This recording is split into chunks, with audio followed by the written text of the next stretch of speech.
भारत माता की, भारत माता की। मैं बोलूंगा जय मां दुर्गा, आप बोलेंगे जय मां काली।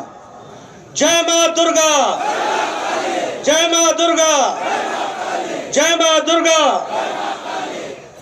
आज के इस विशाल जनसभा में मंच पर उपस्थित हमारे भारतीय जनता पार्टी के बहुत ही जुझारू, कर्मठ और संवेदनशील प्रदेश अध्यक्ष श्री सुकांत मजूमदार जी, हमारी भारत सरकार में मंत्री और हमारी बहन जिनके साथ मुझे लंबे समय मंत्री के रूप में भी और पार्टी के रूप में भी काम करने का मौका मिला, ऐसी हमारी बहन स्मृति ईरानी जी, हमारे वरिष्ठ सहयोगी जिनके साथ मैंने युवा काल से काम किया और यहाँ के प्रदेश के प्रभारी श्री मंगल पांडे जी, हमारे सांसद और प्रदेश महामंत्री ज्योतिर्मय महतो जी, हमारे संगठन मंत्री अमिताभ चक्रवर्ती जी, श्रीमती सुमिता सिन्हा जी, श्री रविंद्रनाथ जी,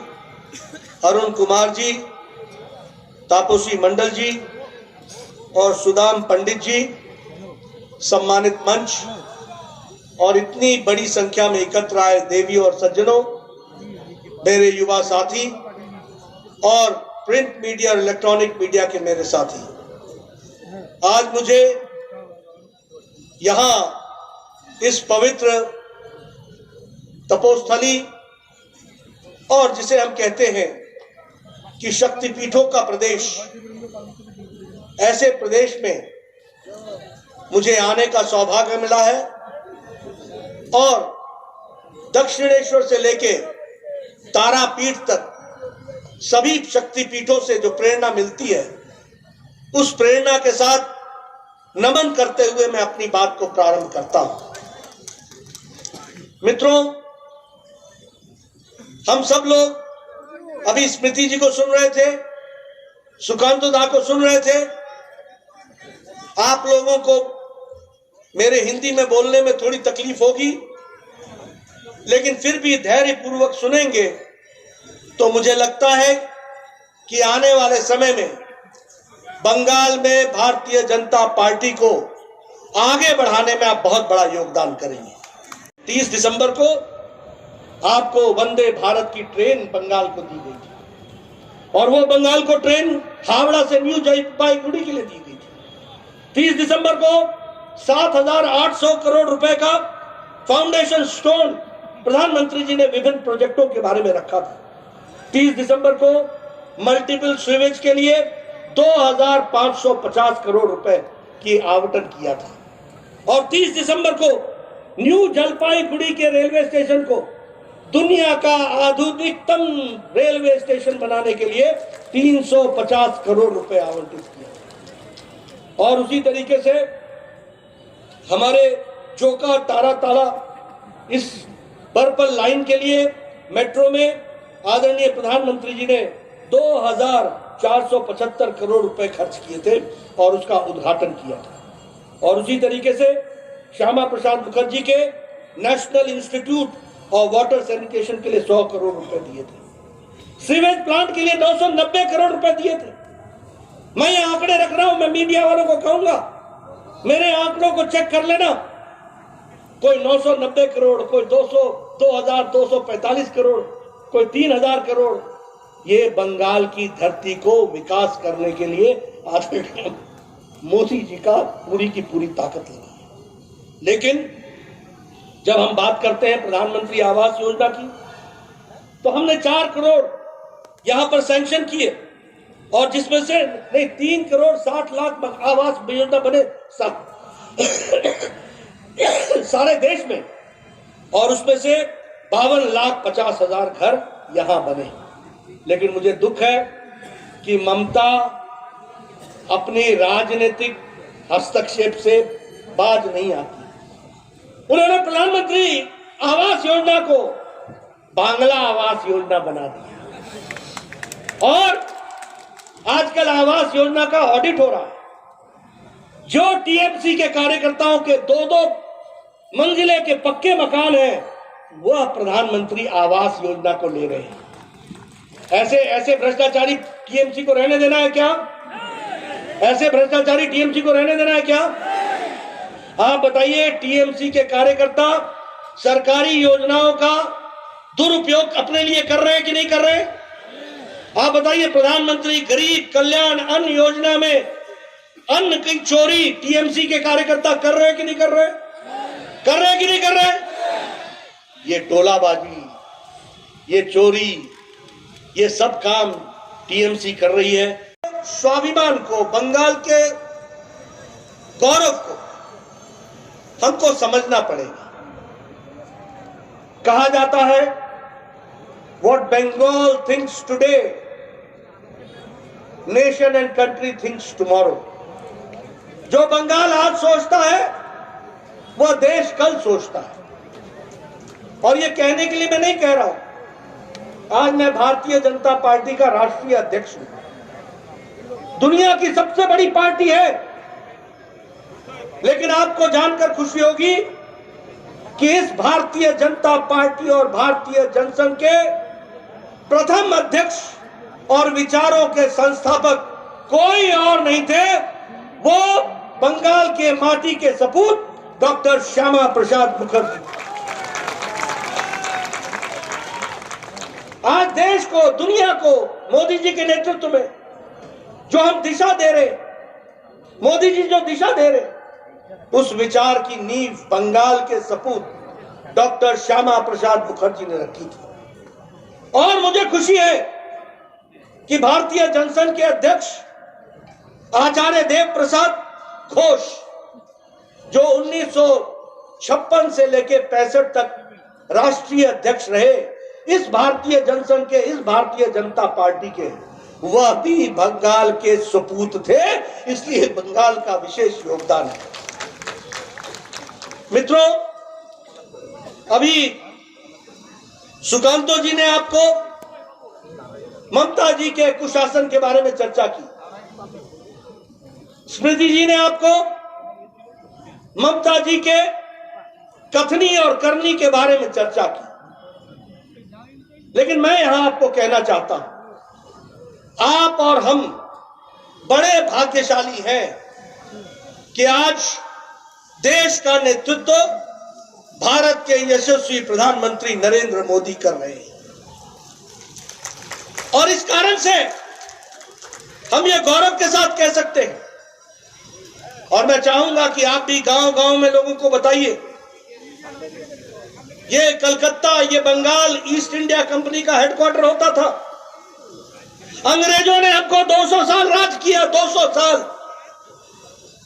लेकिन आज आपको जानकर खुशी होगी कि मोदी जी के नेतृत्व में भारत की अर्थव्यवस्था 10वें स्थान से हटकर बंगाल को, ब्रिटानिया को पछाड़ के, अंग्रेजों को पछाड़ के 5वीं नंबर की अर्थव्यवस्था बन गई।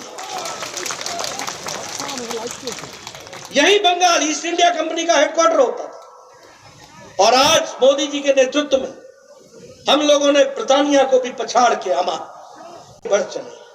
आपको जानकर खुशी होगी कि आज 100 देशों को वैक्सीन भारत ने दिया, और ज्यादा खुशी ये होगी कि 48 देशों को भारत ने वैक्सीन मुफ्त में दिया। यानी अब भारत लेने वाला भारत नहीं है, भारत देने वाला। ये यूक्रेन का युद्ध हुआ। आप बताइए, यूक्रेन के युद्ध में किसी राष्ट्रपति या प्रधानमंत्री ने अपने बच्चों को लाने की व्यवस्था की? किसी ने की? अमेरिका ने की क्या? जर्मनी ने की क्या? ऑस्ट्रेलिया ने की क्या? न्यूजीलैंड ने की क्या? पाकिस्तान ने की क्या? बांग्लादेश ने की क्या? लेकिन मोदी जी ने एक तरफ एक समय में पुतिन से बात की, एक तरफ में ज़ेलेंस्की से बातचीत की, युद्ध को रुकवाया और 22,500 बच्चों को सुरक्षित भारत पहुंचाया। और वह भी उसमें बंगाल के लगभग 300 बच्चे थे। यह भी हमको ध्यान में रखना होगा मित्रों। इसलिए आज मोदी जी के नेतृत्व में देश आगे बढ़ चला है। लेकिन मुझे दुख है कि आज जब मैं ममता जी की बात करता हूं तो मोदी जी बंगाल को आगे बढ़ा रहे हैं और ममता जी बंगाल को पीछे धकेल रही है, पीछे धकेल रही है। और मोदी जी ने कोई भेदभाव नहीं किया। आपको जानकर खुशी होगी, इस बार के बजट में कलकत्ता के मेट्रो के रेल के लिए 1000 करोड़ रुपए दिया है मोदी जी ने इस बार के बजट में। चितरंजन कैंसर इंस्टीट्यूट को 15 करोड़ दिया है, सत्यजीत फिल्म इंडस्ट्री को और टेक्नोलॉजिकल इंस्टीट्यूट को 63 करोड़ दिया है और इंडियन स्टैटिस्टिकल इंस्टीट्यूट को 23 करोड़ दिया है। आपको जानकर खुशी होगी कि 30 दिसंबर को प्रधानमंत्री मोदी जी ने वेस्ट बंगाल को बहुत बड़ी सौगात दी थी, लेकिन आपको यह भी याद होगा कि 30 दिसंबर को उनकी पूज्य माता जी शांत हो गई थी। आदरणीय प्रधानमंत्री जी ने अपनी पारिवारिक जिम्मेवारी को निभाया, माता के अंतिम दर्शन किए, माता का अंतिम संस्कार किया, लेकिन वह संस्कार करने के बाद भारत के यशस्वी प्रधानमंत्री मां भारती की सेवा में 1 घंटे बाद फिर से लग गए। ये भी हमको समझना कि आज भारत दवाई बनाने में दुनिया की फार्मेसी बन गया है और दुनिया को सबसे सस्ती और असरदार दवाई भारत दुनिया को दे रहा है। यह भी हमको समझना चाहिए। आज आप सब लोग बचपन में सुनते होंगे कि जापान कार बनाता था, गाड़ियां बनाता था और जापान कहते थे टोयोटा बनाता है, डैटसन बनाता है, जापान का मुकाबला कोई नहीं। लेकिन आपको मैं बताना चाहता हूं कि मोदी जी के नेतृत्व में ऑटोमोबाइल में, गाड़ियां बनाने में भारत जापान को पछाड़कर तीसरे नंबर की ऑटोमोबाइल इंडस्ट्री बन गया और हमारे आगे अब सिर्फ 2 रह गए, चाइना और अमेरिका। और समय आते आते हम आगे बढ़ेंगे, ये हमको ध्यान रखना चाहिए। मैं आपके साथ बताना चाहता हूं, आपके पास मोबाइल है। 2014 में यह मोबाइल 92% विदेश में बनता था और चीन में बनता था। और आपको मालूम है कि चीन का मोबाइल कैसे हाथ में फट जाता था, याद है आपको? याद है कि नहीं है? आज भारत 97% मोबाइल भारत बना रहा है मोदी जी के नेतृत्व में, वो भी हमको ध्यान रखना। ये जो एप्पल है, ये एप्पल को ध्यान से देखना, जो नया एप्पल आया है उसमें लिखा है मेड इन इंडिया। ये बदलता भारत है। लेकिन मैं ममता दीदी को दृष्टि कैसे दे दूं, मैं उनको दिशा कैसे दे दूं, इन कांग्रेसी भाइयों को अच्छी बात कैसे समझा दूं जिन्होंने नहीं समझने का तय कर रखा है, जो छोटी राजनीति के कारण विकास के काम को रोकने का प्रयास करते हैं। मैं यहां आपसे चर्चा करना चाहता हूं। आप सब लोग कोरोना के बाद बड़े नजदीक बैठे हैं और किसी ने भी मास्क नहीं लगाया है, किसी ने भी मास्क नहीं लगाया है। और आपको मालूम है ना कि अमेरिका का राष्ट्रपति जो बाइडेन अभी भी मास्क लगा के घूमते हैं और आप बिना मास्क के नजदीक बैठे हैं। यह संभव हुआ है तो इसलिए क्योंकि मोदी जी ने 140 करोड़ की जनता को 220 करोड़ डबल डोज और बूस्टर डोज लगा करके आपको तैयार किया। भारत में यहां 74 लाख इज्जत घर बने हैं, यानी बहनें 74 लाख अपने दैनिक जीवन के लिए खुले में शौच जाती थी। क्या बंगाल था, लेकिन मोदी जी ने उनको इज्जत देने का काम किया। और इसीलिए हम कह सकते हैं गांव, गरीब, वंचित, पीड़ित, शोषित, दलित, किसान, युवा, इन सबको, हमारे आदिवासी भाई, हमारे ट्राइबल भाई, हमारे दलित भाई, इनको ताकत देने का काम किया है तो मोदी जी ने किया। लेकिन अगर मैं ममता जी की बात करूं तो ममता जी टीएमसी मतलब टी फॉर टोलाबाजी, T for terror, M for mafia, M for money laundering, और C for corruption and commission. यह है टीएमसी। तोलाबाजी, माफिया, मनी लॉन्ड्रिंग और कमीशन और करप्शन।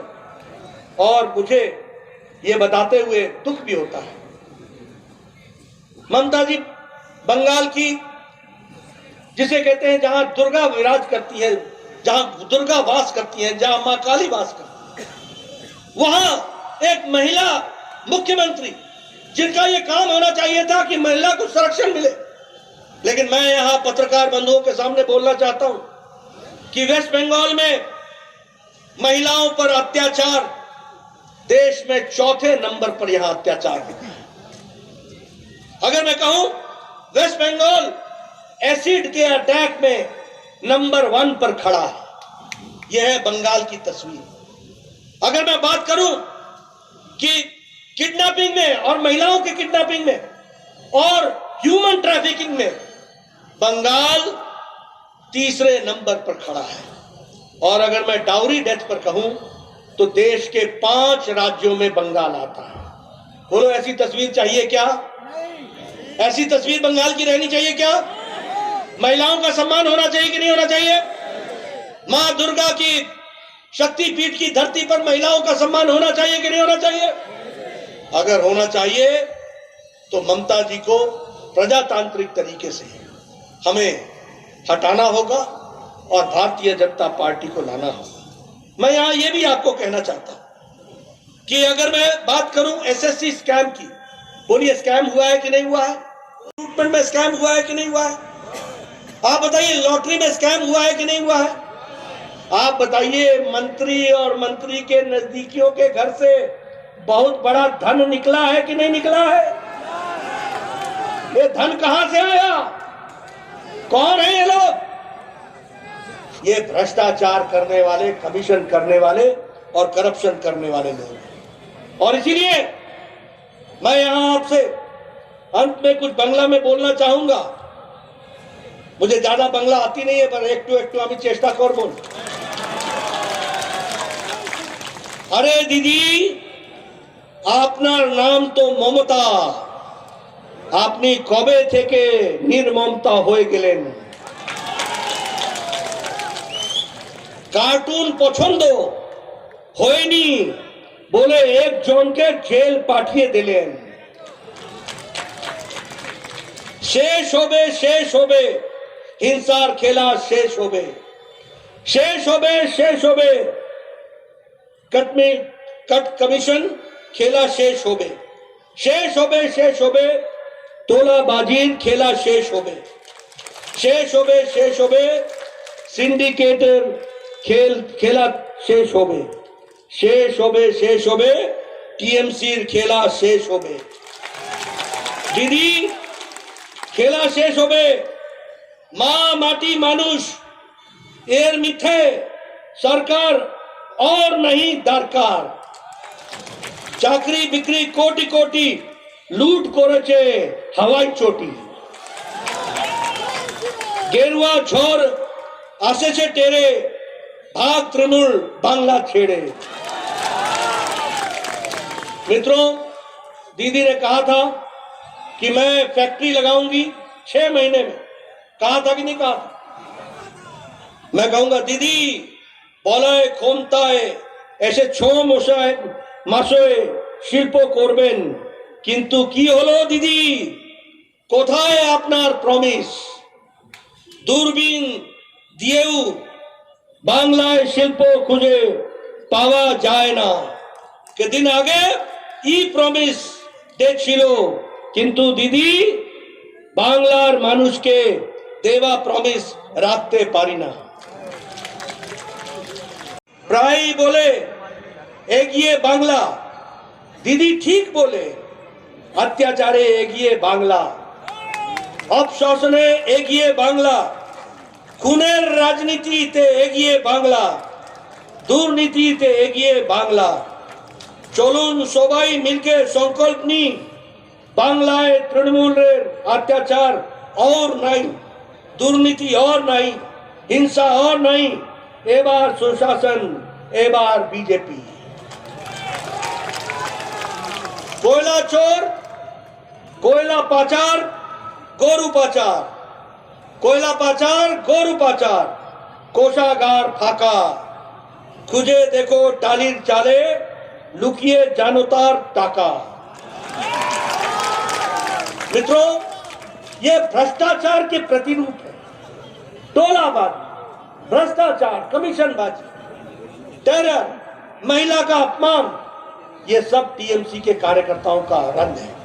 और इसलिए मैं आपको ये निवेदन करने आया हूं कि आप आगे चलकर बंगाल को ममता जी और टीएमसी से बचाइए। मोदी जी के नेतृत्व में बंगाल को आगे बढ़ाने का काम कीजिए और देश के साथ मिलकर बंगाल को भी आगे ले जाइए। इन्हीं शब्दों के साथ जय भारत, जय पश्चिम बंगाल। सुदाम पंडित महाशय के धन्यवाद।